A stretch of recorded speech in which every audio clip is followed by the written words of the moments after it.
Welcome, Debbie, to this episode of Leadership Inside Out. Debbie Jenkins and myself have known each other, have worked together 20 years or more. This is almost a little bit of a catch up over all those years. Welcome, Debbie. Welcome to Leadership Inside Out. Thanks, Guy. And I've got to say, it looks like we only met yesterday. The 20 years now have not changed you at all. You're looking fabulous. It's always a good way to start a podcast when you get a compliment. Debbie, Leadership Inside Out is all about how individuals have gone through their personal journeys, their work, life journeys, really just expressing the barriers, the frustrations, the things that you've had to overcome to be where you are today. To look beyond the very obvious skin and education and so forth, to look beyond that to the journeys, the personal journeys that we've all had to make. Where did your journey start? Well, I am the eldest, but that's just going back a very long time.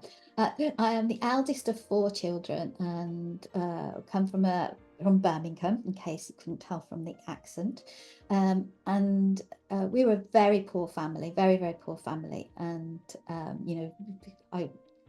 we had to burn wardrobes to keep warm once winter. We were that kind of at that level. So I come from a very poor family, and that's kind of like a good starting point for resilience.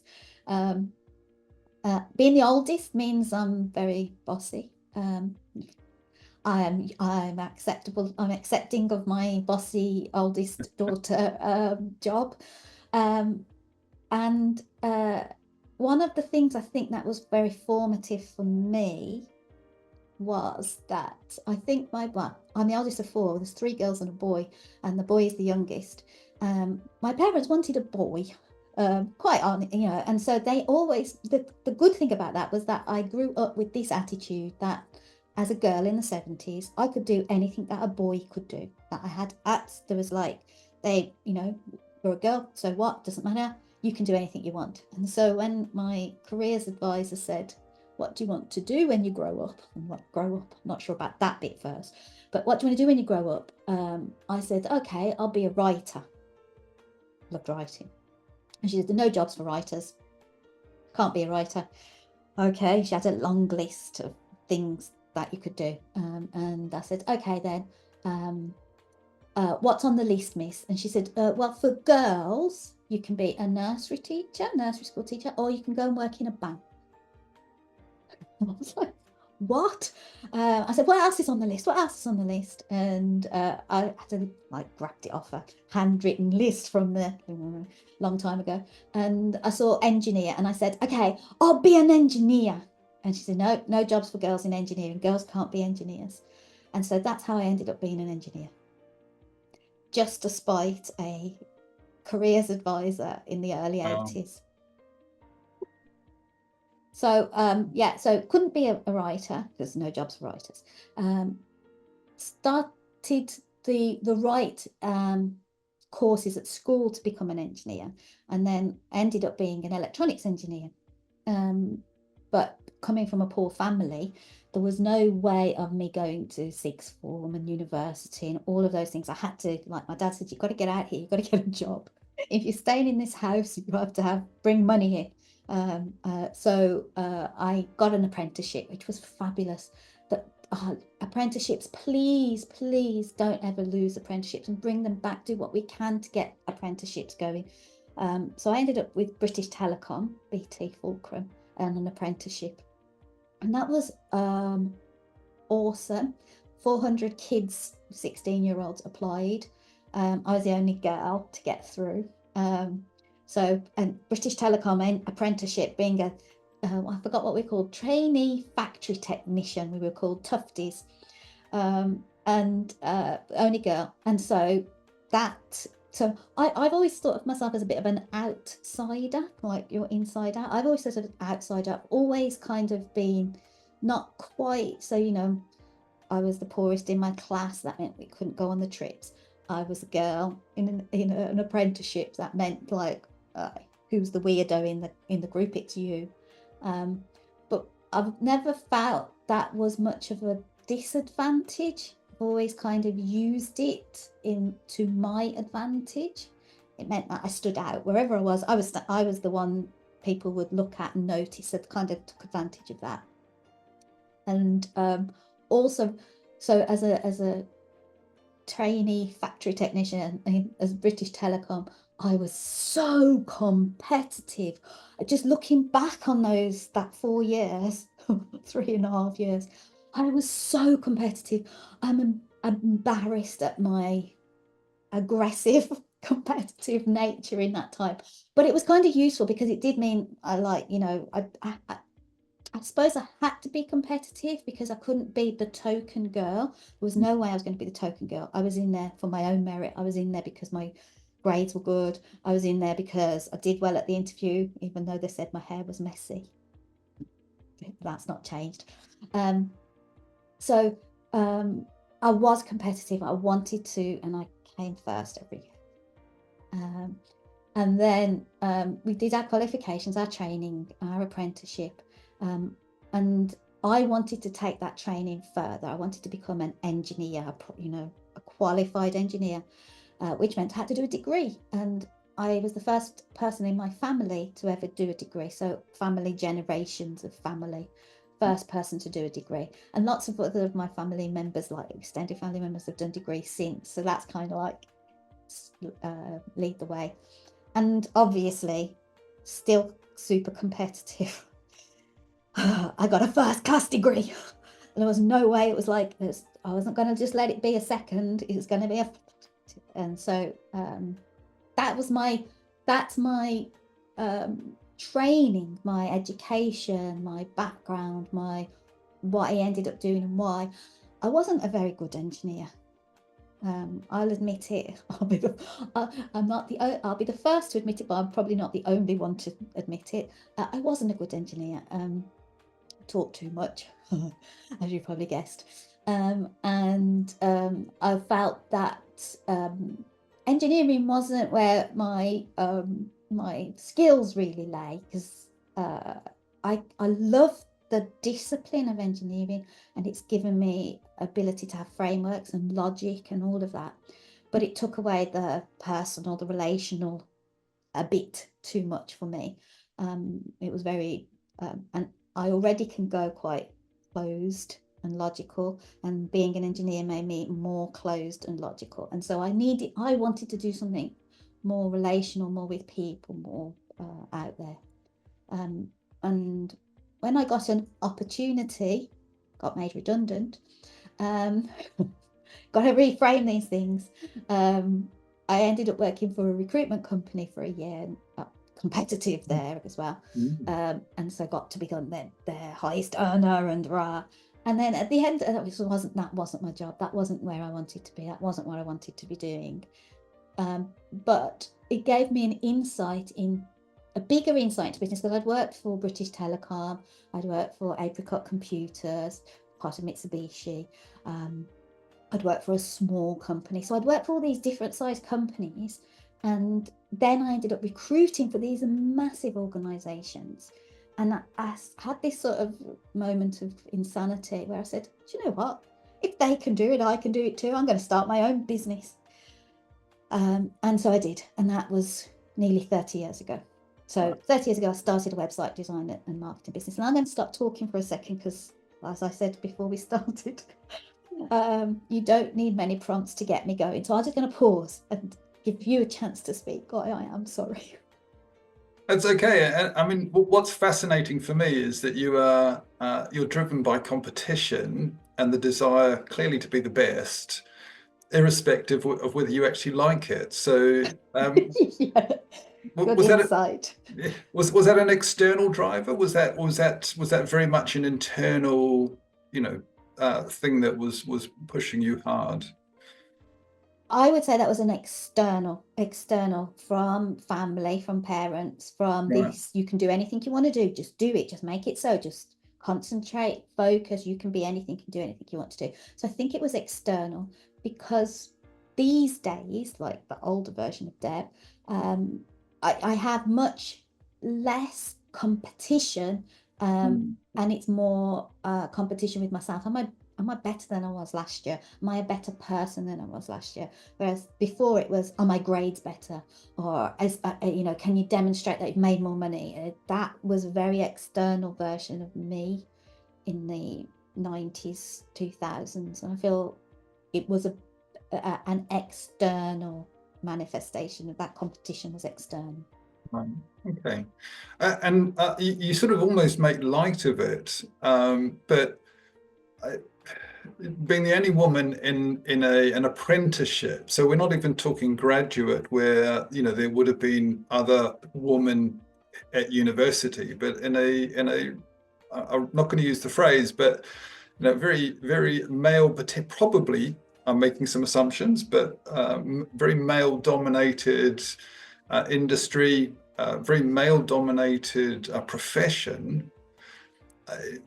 It can't, was it as simple as just working hard? And No. no. No, I do gloss over it, but if I think back, I was very fortunate that there was, imagine, with 16, 17-year-olds, lots of testosterone, can't even say it. Absolutely. Lots of immaturity, lots of, not only from the other apprentices, but from the people in the organisation. There was a fair amount of immaturity from there as well. So yeah, it wasn't quite as simple as I make out. I was really, really lucky that in the group that I was in, we were 10 in British Telecom, but we also had other, when we went to the colleges for training, there were also other groups. And in at least every single one of the other groups of trainees, I was the only girl of all of them, but there was always one guy, was always one person in each of those groups that was a really good person, like a superhuman, wonderful person, at least one.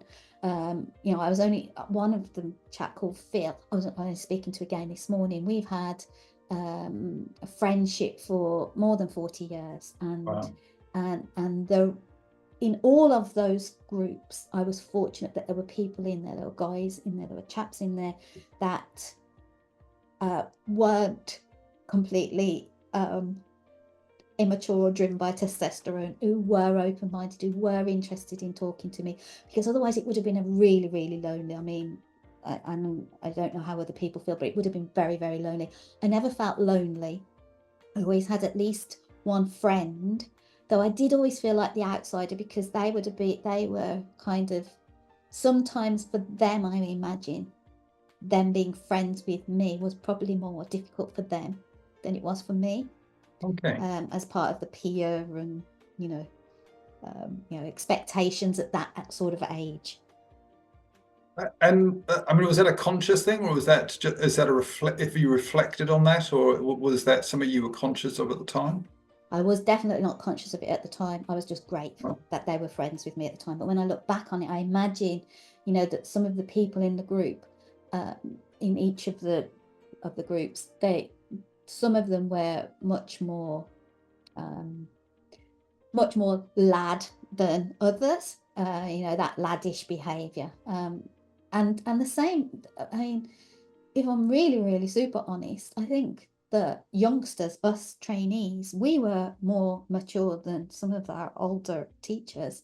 Wow. Who found it even more challenging to have me in their class or in their group, because the flipping heck, how do you deal with a girl? What do you do? How do they speak the same language? It really was we're talking the 80s, so it really was a challenge for some of them as well. Wow. Okay. And in reflection, what else? Anything else that sort of comes to mind that helped you through that 4 years?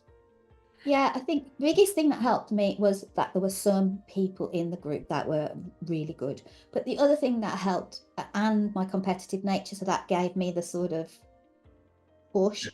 And I think the other thing that really helped was, at the same time, I left home. So I started the apprenticeship and left home at the same. Just those things you do at the time. And I left home, and I think that meant that there was no way back So there was like, you have to make this work. You have to carry on turning up every week. You have to get through this and get to the next year and the year after, because you are now paying for your room as an adult. As an adult. Yeah, exactly. You're an adult now. You're a 16-year-old adult. There's no space for, oh, I don't like this. I don't want to do it anymore. No. I mean, I absolutely understand that. I mean, I immigrated to the UK when I was 21. And, those were the days when, as I say to my children, it cost £1 a minute to talk to New Zealand. And so you never did. I'd talk, reverse charges every 3 or 4 months. And you literally were there. I had no wish or desire for personal reasons. It was difficult to go back home. You just make it work. Yeah, I remember so that's a really good point, actually. This, like, you just make it work. There's no, you couldn't call home. You were actually in a different country. I was just in a different town. I mean, like, but I remember there was one moment as suddenly becoming an adult where I realized I was walking to the place where I was living after getting on 2 buses. I had to get 2 buses to get to work, and then 2 buses back. And so I would get back quite late, sort of 8 o'clock at night. And I remember walking, and there was also a 20-minute walk at the end. And I actually thought to myself, in this moment, nobody knows where you are. You are completely untethered. Nobody knows where you are. It was quite scary for a girl to think that, but for a guy as well. But there was that moment where it was like, you're actually a grown-up now. You could actually just turn around and get back on the bus and do something out. That was like, it was terrifying and really exciting, that moment of realizing I'm an adult. Yeah, absolutely. So 4 years, did you stay? You took advantage of. I mean, BT at that point was going through a lot of turnover, a lot of redundancies. I knew a few people that took the package. Yeah. What drove you towards recruitment? Well, I didn't get driven to recruitment because there was a gap. There's, first of all, I've been made redundant twice. Okay. So that first redundancy was from British Telecom, BT. I realised, that makes it sound like I was being very grown up at the time, but I think I was just being very optimistic. Was that being a girl, I took advantage of being a girl in engineering. There were lots of people interested in me. Okay. Yeah. I didn't want to be chosen just because I was a girl. But I did know that I had opportunities. There was chances for me. Whereas my peers, my other guys who were also thinking of getting made redundant, there was much less opportunity for them. They were getting worried, and some of them were quite older and they had families. And I was like, well, actually, you're young. You've got no responsibilities other than your house. And I actually had a Mini at that time as well. I had a car. So I actually took advantage of the opportunity. And so I said, I'll take the redundancy package. It wasn't very much because I was an apprenticeship rather than employed for lots of years. It wasn't very much, but it did give me it meant I was confident enough that I could find another job, and I did. I had a couple of offers and I found another job, and it was easier for me than it was for other people at that time. Yeah. And having that opportunity, go for it. So I ended up working for a company called Apricot Computers. Wow, there's a name from the past. There's a name from the past, yeah. And ended up designing printed circuit boards. And so I was 20 something, 21, 22, ended up working at Apricot Computers. And that's when I started my degree. So it took me another 5 years to get my degree while I was working at Apricot. That was an interesting change because when I joined Apricot Computers, I joined as a technician. So difference between technician and engineer. I was a technician. I had my BS, I've forgotten what it was, the CT and Guild, those types of things, anyway. And I joined as a technician. I joined to do a technician's job, but I had ambition to be an engineer. So I went 3 nights a week and Saturday mornings for 5 years to get my degree part-time. And like I say, I'm a competitive, so I got a first class. But during that time, it was really exhausting. So I'd be a technician during the day, jump on the bus, get over to Matthew Bolton College, get your, and then on to later years, it was Birmingham, I've forgotten what it's called, but it's called Birmingham City University now. So get over there, get your learning done, do your homework, get back to home, try and sleep a bit, get up the next day, so it was a really stressful 5 years. But at the end of it, there was a weirdness because everybody saw me as a technician. Okay, running the big computers. I was designing printed circuit boards before the computers did it themselves. Designing printed circuit boards. Everybody saw me as a technician, but I had the qualifications as an engineer. And that transition was hard because the other engineers could understand a female technician, but a female engineer, I'm not so sure about those. Really? So there was a sort of a bit of a challenge there. And so I took advantage again of because sometimes, I don't know, but sometimes I think a change, so a change of environment gives you the opportunity to be the new version of you rather than having to bring the baggage along. And so I ended up working for a really small company, and I worked for them for 3 months, just under 3 months, my trial period, and they let me go, and I was let go. It's a long time ago now, so I probably can say this, because I was being harassed by the boss. He would turn up at my house, wait outside the house. So I had an harassment thing. Now at the time, I could have kind of probably fought that and gone like, I want to carry on working here, or I could have just said like, which is what I did do, which is like, time to move on. And so that's when I ended up working at the recruitment company, because I went there looking for a job, and they said, "Oh, we don't want you to get a job with one of our clients. We want you to work for us." And so I don't think anybody, oh God, I hope this sounds horrid, but I don't think anybody ever wakes up as a 14-year-old and thinks, "I'd love to be a recruitment consultant when I grow up." So it was a kind of, for me, an interim role, and that's when I decided, well, if I'm going to get made redundant here, there, and everywhere, and I may as well start my own business. At least I've got some control of my life. Crazy. We learn, don't we? We do learn. So I mean, fascinating, and I'll be very, very open.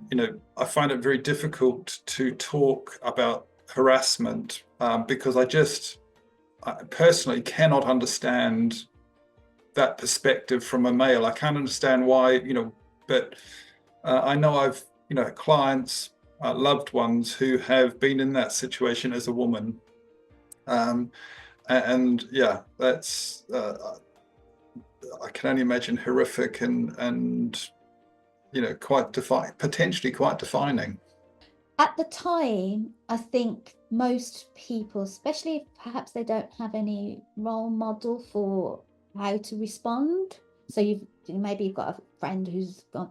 If you don't have a role model to respond, you kind of respond in the moment, and there's that sort of like, well, like I felt like a bit like a rabbit in the headlights. Like, what do you do? And I'm a fairly strong person, but in that moment, it was like, what am I actually fighting for or against? What do I want rather than what kind of like? And so I was like, it just turns up and sits in his car outside the house. Like, is that really a big deal? It's not.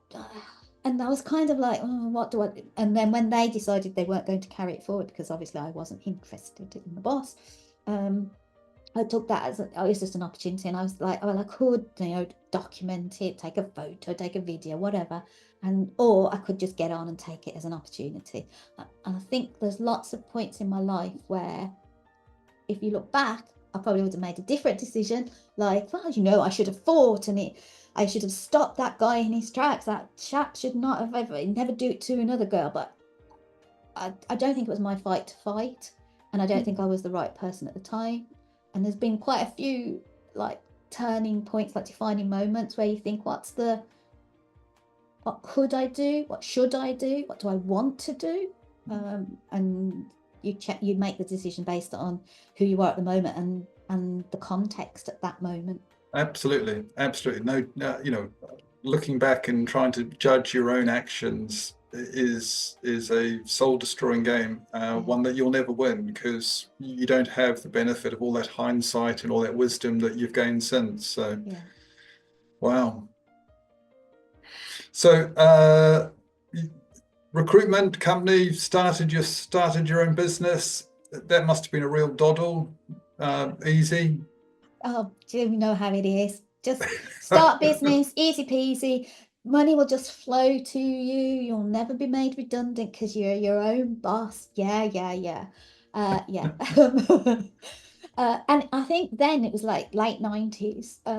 It was more, I think it was probably more difficult to get started then because we had less access to information. We're talking sort of like, we're talking pre-Facebook. Is that even what did world exist before Facebook or LinkedIn? So it was more difficult. You ended up I think, as most people do even today, probably, if you've worked for a company, frequently your first client as you start your new one is the previous company, which was for me as well. So I could see that they needed a new website. Well, they needed a website and they needed marketing. I liked writing stuff and creating stuff and making stuff, and I'm an engineer. And so right then it was the sort of boom of the website world, just before the bust. And so we started a business doing website design and marketing. And the first client was the recruitment company. And so that kind of was a slightly easier transition. But it came again with, do you know, when I said about I was a technician and nobody saw me as an engineer? It came with that problem there as well, which was they saw previously I was their employee, and now I am advising them. So there was always a kind of tension of who does she think she is to tell us what we should do with our website? Well, you don't have a website, so I can. So yeah, so there was that tension, but it went really, really well, and we did good work together. Good.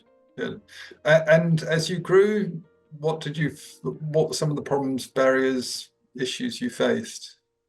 The biggest issue, I think, at the time was this notion of how do you grow a business? Okay, so you grow a business by taking on staff, and you grow by having offices and taking on more clients, and it's kind of like the normal path. Back then, so we got offices in Birmingham. We had 12 employees. When we were at our biggest point, and we had clients. I would be going out and selling, and then coming back and getting the team to be able to deliver on what I'd sold. And so my job was like just being everywhere at once. And I remember there was one day I came back into the office. So we had office in Birmingham in the it's really old, like an old school, I suppose it was. It used to be a factory, but it was with those old school windows. And the office was like 3 different rooms, but interconnected. And my office was at the end of these 3. And so I had to walk through design room, engineering room, admin room to get to my office. But as I walked through on that day, this was, you said about defining moments. This was one for me. As I walked through on that day, come back from a meeting. It'd been meeting early in the morning, a couple of hours away, come back through. As I walked through each office, I collected a person. Okay, they're following me, asking me questions. We need to do this, and I need to do this, and this hasn't happened, and nobody said this, and this hasn't come through from the printers, and this hasn't happened from the tech thing, and we've had a hacker. And okay, and as I went through each room, I picked up some people, and when I look back on it now, I don't know if it actually looked like this, but I imagine like a little train of people following me, and I think I had one of those like out of body experiences where you're like, oh my gosh, I am this is too crazy, this is too crazy, I've got to stop being a control freak and delegate, so that rather than all of these questions coming to me, that they go to the better, better people than I am to answer it. But that was one of my like, oh my gosh, that was, as you grow a business, you yeah. Wow. So where did that take you? Because when I first met you, you were publishing books. Yeah, so that's a completely different thing. So during that time, so we're talking heading up to 2000, and if you remember that long ago, or around that long ago, 2000 was when the .com bust. Absolutely. And all the big hopes and prayers and desires, and probably going to what's going to happen with the AI bust fairly soon. But all of those desire, or everything that you kind of like, you bet your business on, had a wobble. And money got taken away, and everybody pulled back on it. And so suddenly going from loads of contracts, loads of business, to people saying, we're not sure, we're going to pull that back, or we'll make a decision in 2 years' time. Suddenly my team of 12 needed to reduce. And so it was 2000, 2001 where we made redundancies. And I think that if you've ever run a business, you know how like there are coming of age type things. Making redundancies was a coming of age for me. It was like, this is not a game anymore. This is not like fun, let's do this, this is exciting, let's try this, let's run around over here, let's run a big event over. All of that kind of came down to that, this is real, these are real people, real lives, real consequences of, okay, it was a disaster that I hadn't made, and a disaster perhaps that I couldn't anticipate, but it was my disaster to fix. And so we had to make redundancies. Some were fairly natural, some we had to make those conversations. We did everything we could. We gave everybody 3 months notice, and that 3 months they could use all of our equipment and our technology to find jobs and do everything that needed to do. They didn't have to do any more work, they just had to focus on getting, and we gave them payouts. So we did everything we could to make this as the best it could be in the circumstances, and we ended up with a very small team, and that team is what we then pivoted into book publishing, because while it was going well, we wrote a book, and we published, our self-published, and then when we ran that small team as web design and marketing for a while, and then we pivoted. Gotta say that word at least once in a conversation a day, I think. We transformed what we'd learned about publishing our own book and choosing self-publishing into helping other people, other business owners, experts, get their books published. And so that's what we did next for about 10 years together, Joe and I. Wow. Because in a perspective for people listening or watching this, at that point, that's when I first came in contact with you. I wrote a book on talent management, which was brand new at that stage, and the choices that you had as a potential author were what they called vanity publishing, which was everything that it says it was, which was no hope of an audience, something you gave away to friends, or to go through the big publishers, where they were becoming less and less responsive to the needs of authors. They were taking a much more of a back seat in terms of marketing, and very much around high volume, high sales. So there was very little middle ground. Yeah, you're right. And it was, you either had to be really well known, a footballer or whatever it was in those days, or you had to be the owner of Nike or whatever, or you had to vanity publish. There was no middle ground. And so not only was it not taking into account authors' needs, it was actually not taking into account readers' needs. No. I mean, like, yeah, it's fab learning about Nike, but what about small business owners who don't want to be running a bazillion? Or what about small business owners who have HR issues or can't make their next payroll? There was that bit in the middle was reader and writer was ignored at that time. Yeah. So you were breaking new ground. Oh yes. And how was that? I mean, that must have, being one of the cutting edge, that comes with joys, but also must have come with a lot of stress. Yeah, there was a lot of stress in that time, and you're right about the joy. I remember I went to one of these self-development things up in Scotland, and they said, "What's your ambition for the next 10 years?" And I said that everybody, words to the effect of that everybody who has got a really good idea is able to publish that good idea, and everybody who wants to read about their good idea gets access to their idea. Okay, so that was my life, yay! And it will be done without killing a million trees. Because print on demand was just in development at that point. And so we were really excited about print on demand, rather than, because when we published our book, we bought 3,000 books. That takes up a lot of office space and costs a lot up front, and you have to then move those books and you have to manage those books and make sure they don't get damaged. So that was your option at the time, and then print on demand was coming in. And so my ambition was that anybody who had a really good idea could write and publish that good idea and access those people who needed to read it, even if that the market that it needed to get to was only a small market. That idea still needed to get out there, and we needed to make those connections, because if you can only help one person, that's better than helping no person.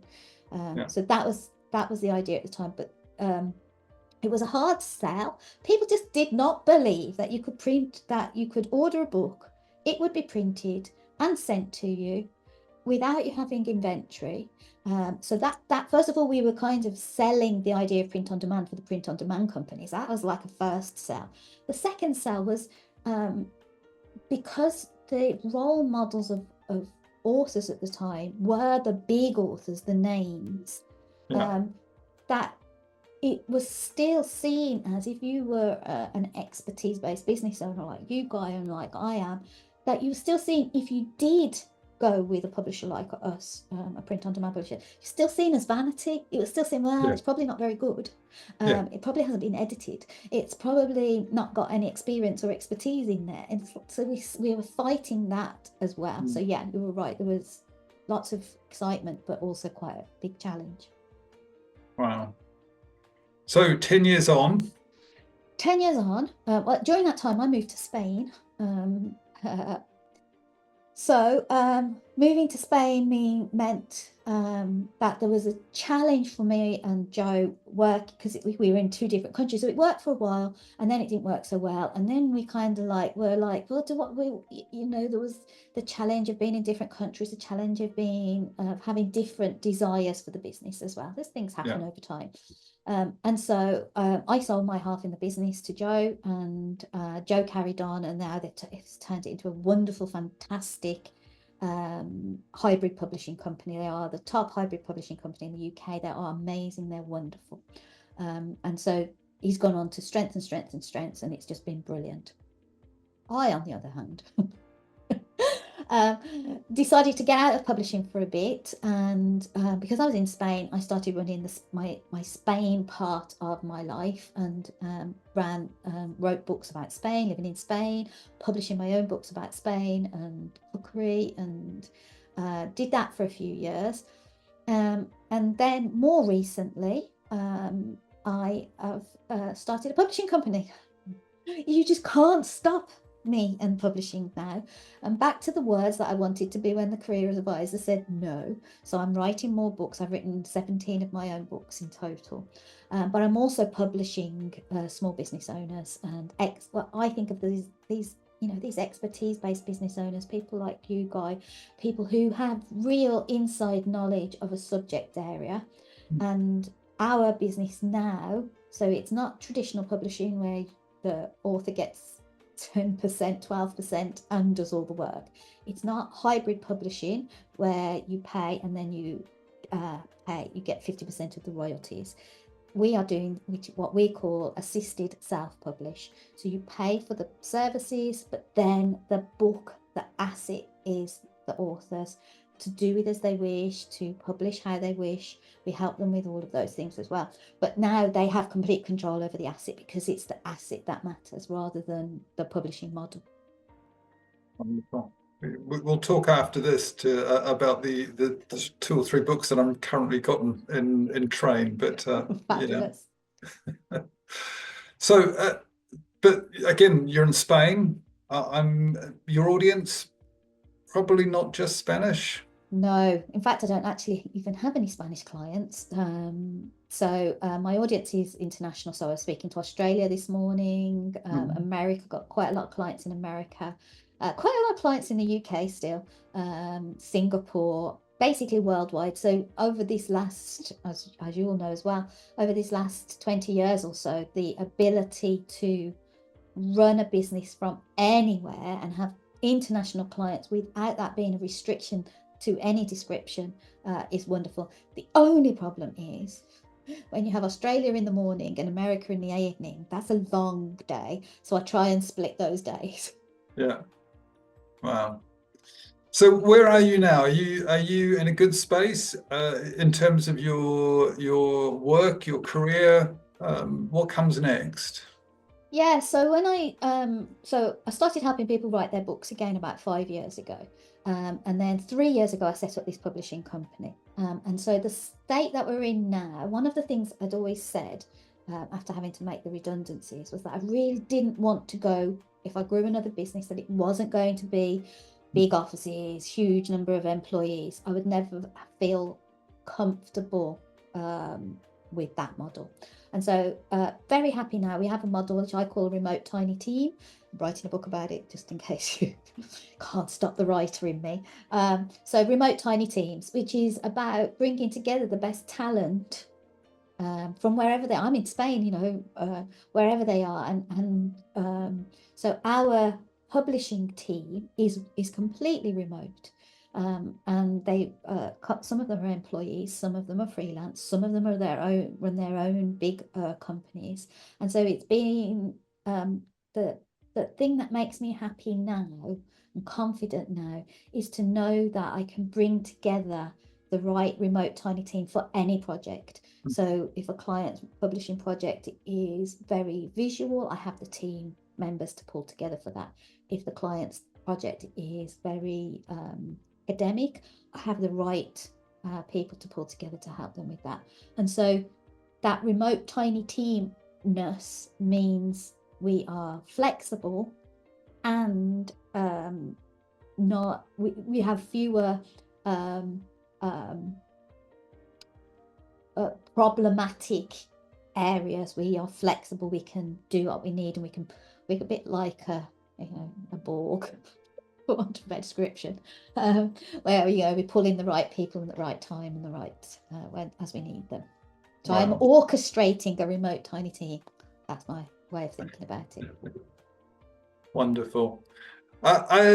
Any reflections as you look back? Yeah, I think my biggest reflection is, and it's something I've been saying for a few years now, which is chaos is a feature, not a bug. Okay, I am happy in chaos. I really quite like it. I really quite like when AI comes out and things change and new technology and this. I feel quite at home and comfortable there. Yeah, they have the worries and the concerns, like is it going to ruin an industry, but I'm quite comfortable there. But my reflection is that not everybody is comfortable there, and I've worked out that one of the things that I can do for my clients and for my team is give them the constraints so that we can make stuff, so we can actually not be overwhelmed by the chaos, by the things that are changing. But if we go through constraints and we can create something in there, that's my engineer coming back out, what's the engineering process, Deb? You start here, you take all the inputs, you do something to them, and then you get an output. Okay. And so I know I'm comfortable in chaos, but not everybody is. And that understanding that, because my younger me in the olden days would think like, chaos, this is so fun. And I would just be, why isn't everybody thinking this is fun? And so finally got a clue. Not everybody likes it, and that we're not all the same. And so by my job as a leader, I think is putting those constraints in place so that we can create stuff, so that we can make things, even when everything's changing, there's chaos going on. So that's my big, if I look back at my journey, that's my big one for myself. Wow. It's interesting because if I could reflect just a little bit about what I've heard over the last, 50 minutes or so, you were driven very early on, clearly by external events. Somewhere along the line that became much more internal, but there seems to be a theme very strongly of setting goals for yourself, setting objectives, whether that's best in class, whether that's to be successful as engineer, whether that's to prove someone wrong. Is that a fair comment? It is a fair comment, though I would add to that, which is over the year. So previously, definite goal setted, like this is the objective, this is what we're going to do, these are the rules, these are the things we're measuring.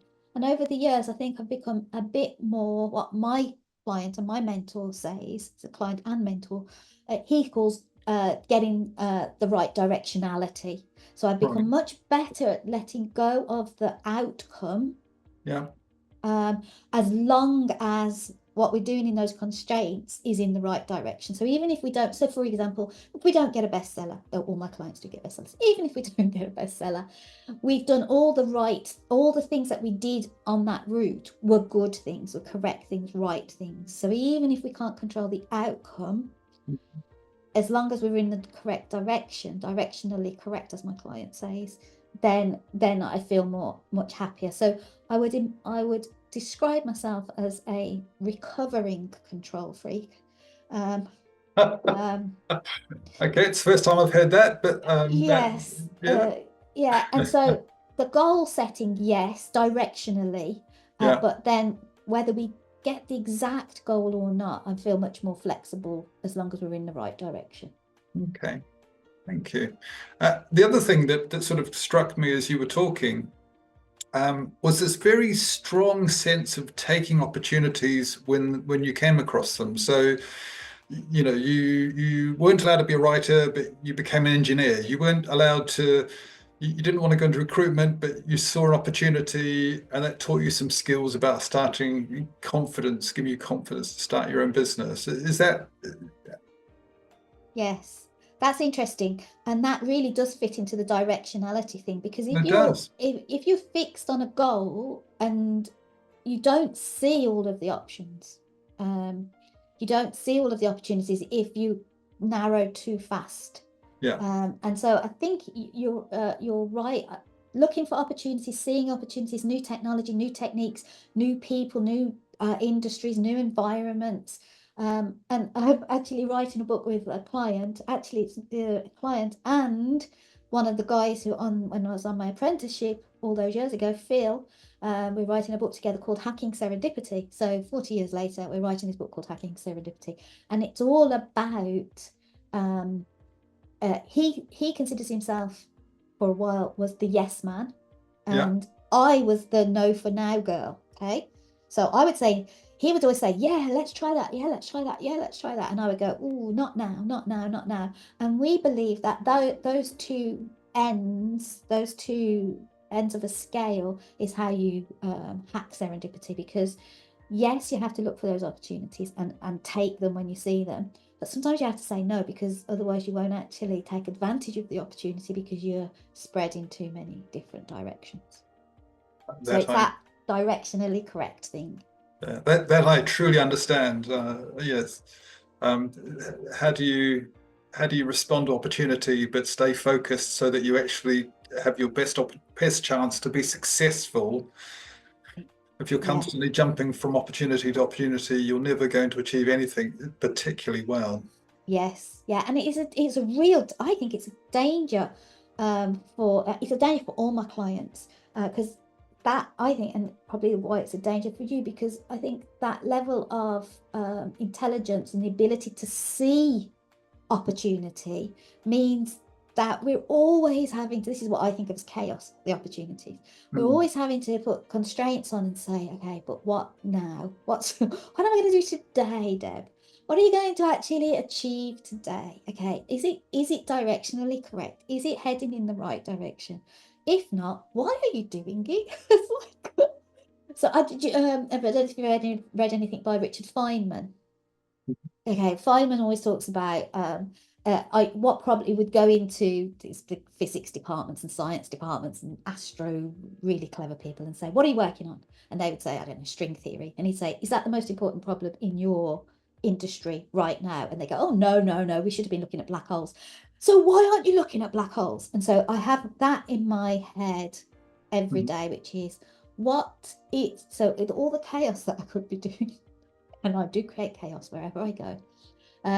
What is the one thing I could do today that is going to move us directionally correct? And even if I only do one thing a day, Deb, even if I only do one thing that's directionally correct, that's better than no things. Wonderful. Any advice that you would give to someone either starting out? I mean, I have a real thing. I was very lucky in my early 20s to have received some really wonderful mentoring from people who sort of took the rough edges off me. So I'm always looking to try and think about advice for young people. But any advice for others facing some of the barriers that you've broken through? I think so when I was going through some personal life experiences, problematics, I got really into reading about the Stoics. Okay, so Yeah. oh my gosh, I really got into the Stoics, and I had all their quotes and read all the books and the Ryan Holiday and all that. Right, Stoics. And I think from my point of view, the Stoics have some really good concepts, ideas, some really wonderful ways of thinking about the world. But the thing that really jumped out for me is that this too will pass. And so wherever you are in your career, whatever's going on, whether you can't find the next job or things are going really well, this too will pass. There will be the down, there will be the up, there will be the down, there will be the up. And I think it's having the ability to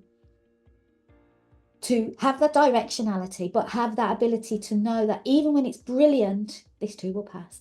Even when you don't know what to do next, this too will pass. And I think it's just keep stepping forward, keep taking the next step wherever your directionality takes you, but this too will pass. Wonderful advice.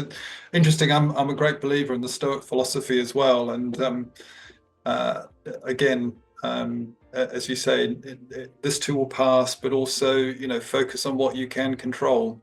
Yes. Let go of the The things locus you of can control. Yeah, that's why I'm saying I'm a recovering control freak. Not I would never say I am fixed. But yeah, a bit focus on what you can influence, and which is mostly you. Yeah. Sometimes you can influence yourself, sometimes you can't. But yeah, it's focus on on influencing you on that inside. Yeah, wonderful. Wonderful, Debbie. Thank you so much. Any last words before we finish up? No, I think on the mentoring point of view, final word I would say is look for your mentors wherever they are. They will appear to you. You might not even know who they are, or you might not be looking for them, but there will be people around you, near you. And if you have that open, that desire to be mentored, to be coached, that desire is the thing that's a superpower. It's a superpower to have that desire and the ability to be coached or mentored. I completely agree. I mean, as a coach myself, even I have a coach, because we can always be better at what we do. We can always, if we're open to others' ideas, we can always improve. So thank you. Yeah. Thank you very much, Debbie. Thank you for being part of this podcast series. I wish you Thanks, all the Scott. very, very best. Thank you.